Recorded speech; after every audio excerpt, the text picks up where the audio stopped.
உங்களுக்கு யாராவது கால் பண்ணுறப்போ அந்த காலை வந்து நீங்கள் அட்டனே பண்ணாமல் அவங்க என்ன சொல்ல வராங்க, நீங்கள் என்ன சொல்ல போகிறீங்க அப்படின்றத வந்து தெரிஞ்சுக்கிட்டு அப்படியே வந்து ரிப்ளை பண்ணணும்னு நினைக்கிறீங்களா? நீங்கள் வந்து எங்கேயாச்சும் ஒரு மீட்டிங்லேயே இல்லை உங்கள் கிளாஸ் ரூம்லேயே இருக்கீங்க, உங்களுக்கு யாராச்சும் கால் பண்ணுறாங்க. கால் பண்ணுறப்போ வந்து நீங்கள் அவங்க என்ன சொல்ல வராங்கன்றது ஒரு டெக்ஸ்ட்டாக காலை வந்து கட்டும் பண்ணாமல் அட்டனும் பண்ணாமலே நீங்கள் வந்து அவங்க என்ன சொல்ல வராங்க, எதுக்கு கூப்பிட்றாங்க, அண்ட் நீங்கள் என்ன சொல்லணும் அப்படின்றது முதற்கொண்டு வந்து எல்லாமே பண்ணிட முடியும் உங்களுடைய கால் மொபைல் உங்களுடைய ஃபோனில். ஸோ அது எப்படி பண்ணுறது அப்படின்னு தான் பார்க்க போகிறோம். வீடியோக்குள்ளே போகிறதுக்கு முன்னாடி welcome to techno Karthi and வாங்க வீடியோக்குள்ளே போகலாம். அதாவது என்ன அப்படின்னா, டெக்ஸ்ட் கால் அப்படின்னு ஒரு விஷயம் இருக்கும். டெக்ஸ்ட் கால் அப்படின்னா என்னன்னா, இப்போ எல்லா ஃபோனுக்கும் இருக்கான்னு தெரியல, சாம்சங்கில் கண்டிப்பாக டெக்ஸ்ட் கால் அப்படின்னு ஒரு விஷயம் இருக்கும். உங்களுடைய செட்டிங்ஸ் ஓப்பன் பண்ணிக்கோங்க, கால் செட்டிங்ஸ் ஓப்பன் பண்ணிக்கோங்க. வாய்ஸ் டெக்ஸ்ட்டோ இல்லை அப்படின்னா டெக்ஸ்ட் காலோ ரெண்டு ஏதாச்சும் ஒன்று தான் இருக்கும். சரிங்களா? நீங்கள் கால் டெக்ஸ்ட் சம்திங் அந்த மாதிரி இருக்கும். நீங்கள் போய் சர்ச் அடிச்சிருங்க. லைக் செட்டிங்கில் போய் சர்ச் பண்ணிட்டீங்க அப்படின்னா உங்களுக்கு முன்னாடியே ஒரு செட்டிங் வரும். லைக் அது டேர்ன் ஆஃப்ல இருக்கும். ஆன் பண்ணிட்டீங்கன்னா உங்களுக்கு யாராவது கால் பண்ணுறாங்க அப்படின்றப்போ அந்த இடத்துல நீங்கள் கால் அட்டன் பண்ணணுமா இல்லை காலை வந்து என்ன சொல்கிறது கட் பண்ணணுமா அப்படின்றத முதற்கொண்டு ஒரு ஆப்ஷன் இருக்கும். காலை கேட்கணுமா இல்லை கட் பண்ணணுமா, அப்புறம் வந்து டெக்ஸ்ட் மெசேஜ் அப்படின்னு ஒரு ஆப்ஷன் கொடுத்துருப்பாங்க.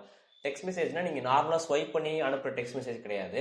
டெக்ஸ்ட் மெசேஜ் கிளிக் பண்ணிங்கன்னா அவங்களுக்கும் வந்து ஒரு சாட் பாக்ஸ் மாதிரி ஓப்பன் ஆயிரும். அதாவது எப்போனா பின்னாடி கால் போயிட்டு இருக்கும், நீங்கள் அட்டனும் பண்ணலாம் கட்டும் பண்ணிக்கலாம்.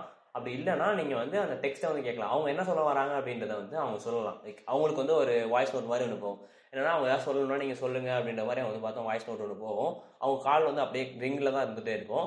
அவங்க வந்து என்ன ஏதாவது சொன்னாங்க, லைக் அவங்க வந்து பேசுகிறாங்க அப்படின்னா அந்த பேசுறது வந்து உங்களுக்கு டெக்ஸ்ட்டாக வந்து முன்னாடி அப்படியே உங்கள் ஃபோனில் வரும்.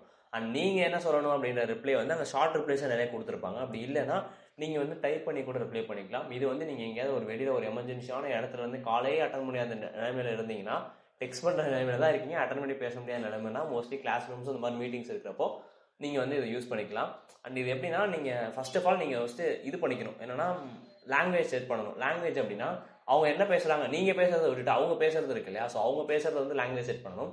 நீங்கள் வாய்ஸ் கொடுத்தாலுமே உங்கள் வாய்ஸும் வந்து பார்த்தா போகும். பட் நம்ம வந்து வாய்ஸை தவிர்க்கிறதுக்கு தான் டெக்ஸ்டே பண்ணுறோம். அது நம்ம அட்டன் பண்ணியே பேசலாம். பட் ஆப்போசிட் சைடில் வந்து அவங்க தமிழில் பேசினாங்க அப்படின்னா அது வந்து வராது. இங்கிலீஷில் பேசினாங்க அப்படின்னா இங்கிலீஷில் டெக்ஸ்ட் ஆகும். ஸோ அதுக்கு வந்து ஒரு பர்டிகுலராக ஒரு 10 லாங்குவேஜஸ் கிட்ட வந்து பார்த்தா டிஃபால்ட்டாக கொடுத்துருப்பாங்க. ஸோ அந்த டிஃபால்ட்டாக கொடுத்துருக்க 10 லாங்குவேஜஸை வந்து நீங்கள் பார்த்து வச்சிட்டிங்கன்னா தெரியும். லைக் அதில் சூஸ் பண்ணி வச்சிட்டிங்கன்னா தெரியும். அந்த என்ன லாங்குவேஜ் நீங்கள் சூஸ் பண்ணுறீங்களோ அவங்க அந்த லாங்குவேஜில் பேசுகிறப்போ அது வந்து அப்படியே வந்து பார்த்தா உங்களுக்கு டிரான்ஸ்லேட் ஆகி டெக்ஸ்ட் மெசேஜாக வரும். அண்ட் நீங்கள் பண்ண வேண்டிய விஷயமும் வந்து நீங்கள் டெக்ஸ்ட்டும் பண்ணிக்கலாம், அந்த வாய்ஸும் நீங்கள் வந்து ரிப்ளை கொடுத்துக்கலாம்.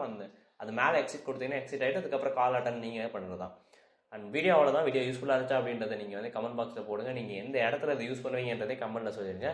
அண்ட் வீடியோ முடிஞ்சு வீடியோ பிடிச்சிருந்தா லைக் ஷேர் சப்ஸ்கிரைப் நீங்கள் எது வேணால் பண்ணிக்கலாம். அண்ட் அவ்வளோதான்.